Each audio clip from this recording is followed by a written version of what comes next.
Nice, guys. We would like to welcome you to this instructional. Do not sit down through this, guys. It's very important. This instructional is done on your feet. So we want you to get these techniques into your body effectively and safely. All right, guys, now we're going to show you the towel technique. So I want you to grab your kettlebell and grab your towel. Be very careful as you pick up the kettlebell. Remember, safety points on this, guys. Whenever you pick up the kettlebell, first point, and I will repeat this over and over again, I'm not going to apologize because safety first. Always keep your eyes up. When you drop your head, it's going to arch your spine because these bones mirror these bones, and as you're looking up and you're extending, this is also mirroring that position. Now, if you flex, it's also going to flex at the base of the spine. So always remember, you pick a weight off the floor, it doesn't matter what it is, or a person, all right, if you need to, a baby or something, always keep your head up to support your back, and you're pressing your feet to lift with your legs, not lifting with your back, all right? That's first up. Okay, so with the towel technique, what I'm going to do is I'm going to shift myself slightly further forward, move this back actually.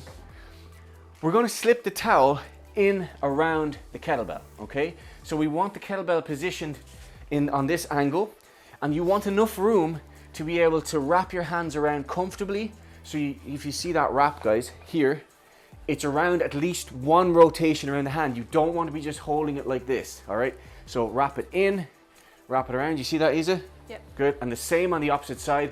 So you should have a short window in which that's a little bit too long, Isa, because you're going to hit the ground. Now, if your towel is a little longer like Isa's, make sure you only have around maybe, I'd say 8 to 10 inches max of space on the towel. So we're going to have this one first. I'm going to demo this first, Isa, so you can relax. Yep. Okay. So we're going to have the kettlebell out in front of us, okay? And what we're going to do is we're going to let the kettlebell take us down slightly and then snap the hips up to get the swing going. So what I want you guys to look out for is a nice smooth weightlessness at the top of the kettlebell and not something that's bouncing around on the towel. Because once we connect the lower body and the upper body significantly, there will just be that moment of weightlessness with the kettlebell. So let's see if I can pull that off. No pressure, Eric. Here we go. So just watch this first, guys, so we get this down. So kettlebell is in front. I don't want you close to the kettlebell because you'll have no dynamics to work with. So we'll pick it up from the floor, let it take us back, and snap forward. So I'm not going down so the kettlebell touches the floor. I'm relaxing my arms. That's the hinge movement, isn't it? Yes, that's the hinge. And letting it down. So I didn't feel the kettlebell yank me on the towel, so it felt good. I didn't feel any poor technique, but I want to show you what not to do first. So kettlebell is in front, eyes are up, hips are back, but I don't want to see this, guys. Oh yeah. See that? So that's when there's a lack of connectivity between the lower and upper body. I want you to pop, arms arrive, only at shoulder height. You don't need to lock the arms, but slightly flexed. Don't over grip either. Eyes are up, feet are outside of shoulder width grip, and start with the towel and hammer grip. Make sure that the kettlebell is angled like that. I want you to pick it up, snap the hips, let it take you down. That looking pretty good. Nice, snap more to the hips, Isa. Pop. Good. Drive your heels down, glutes are nice and tight. Good. Keep going, Isa. I want you to keep lighting it up. This is your warm-up. So if you're not sure if you're getting it, guys, look at Isa's form. It's perfect. Bang on, all right? Or close you're going to get to it. The pressure's on and the control went. Did you feel that, Isa? I did. Nice. So you focus on what you're doing, Isa. And guys, you focus on what you're doing. Use Isa as a visual reference. And demo and model that form, all right? So very important on the bottom end, guys, your wrists don't hyperflex like this, because what can happen is in a real life swing, the kettlebell can come around and boom, hit you in the nether regions. Not a pleasant experience. So you've got to keep the wrists in a neutral position, all right? Now, in a moment, we won't have the towel, but when you use the towel, just rest for 1 second if you're still swinging away, all right? It's very important that you don't let this happen. It pulls you forward, all right? Very important you don't let that happen, because of course you're going to hit the ground. But safety first, guys. If you ever lose control of the kettlebell, I want you to get out of the way, all right? You can replace a floorboard but you can't replace a foot as easily. So get out of the way, all right?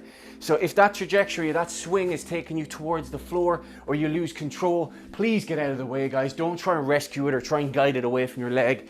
Just move. Get out of there quickly. Fast feet are happy feet. Guys, grab your kettlebell, grab your towel, position it with the arm like so or the bell like so. Wrap your hands, make sure it's not too long. Remember, about 8 to 10 inches to the middle of the kettlebell. Make sure it's stepped away from your feet, so when you lift the kettlebell up slightly, it's going to naturally swing towards you. Ready, Isa? Yeah. Ready, guys? Head is up, stick your butt back in that nice low hinge position. Here we go. And exhale on the way up. Inhale, exhale. Straight arms, loose arms, but stay connected. Should feel your glutes firing, hamstrings, abs. How we doing, Isa? Good. Let's do a couple more reps. Stay with us, guys. Last one. Carefully guide it down. Place it in front. Squeeze my Nicely hand done. here. Nicely done, guys. All right, guys, the heart rate should be starting to get up right now. And if you're sitting on the couch, you shouldn't be. This needs to be in your body, okay, guys? Wink, wink.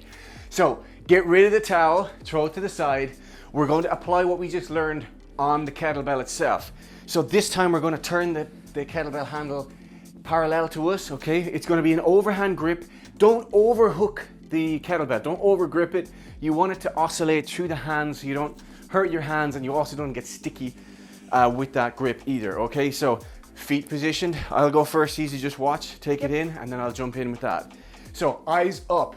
Remember, stick your butt back. Hinge the hips back as if you're sitting into that chair for the box squat. Eyes are up. I'm going to take an inhalation as I take the bell off the floor, and then I'm going to exhale on the drive upwards. Here we go.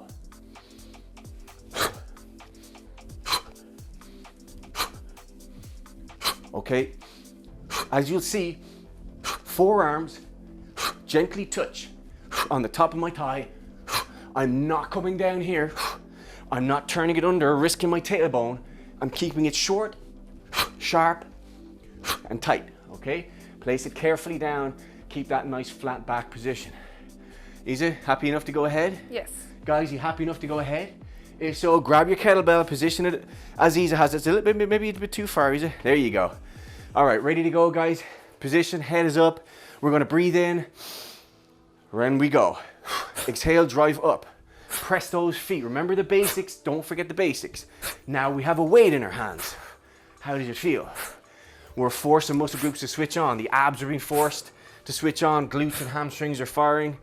Good, relax those shoulders. Only bring the kettlebell to shoulder height as Isa's doing, guys. Don't go any higher. Snap it up, release it down. Good, drive those heels into the floor. It's looking good, Isa. Nice. Couple more reps, Keep going, guys.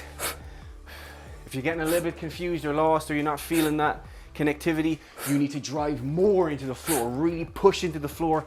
Snap those hips. Good time. Time on that one, guys. All right, guys, that is the basic foundation for the kettlebell swing.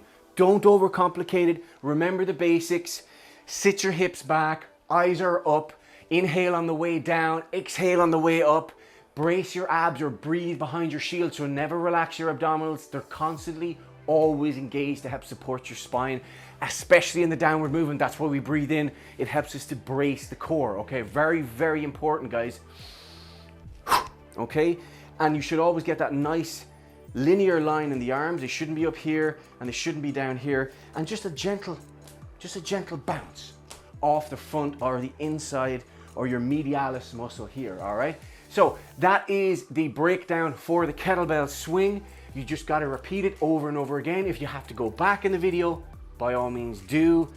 Practice these reps so once you hit the main workout, you're hitting the ground running with a kettlebell. Yeah, you will be surprised actually, guys, when you get these right and you check in the gym how many people are doing these wrong. So the basics and the fundamentals are very important. So if you have to repeat again and again and again until you get it right, please do. Absolutely, guys. Every master was once a disaster. So start from the ground up. And remember, guys, if it's swinging towards you, get out of the way. Don't get in the way of a wrecking ball, all right? So one last safety point. We won't be touching on this in this actual workout, but just in case you happen to lift your kettlebell over your head experimenting, Never, ever, ever lift a kettlebell over your head without looking towards the kettlebell.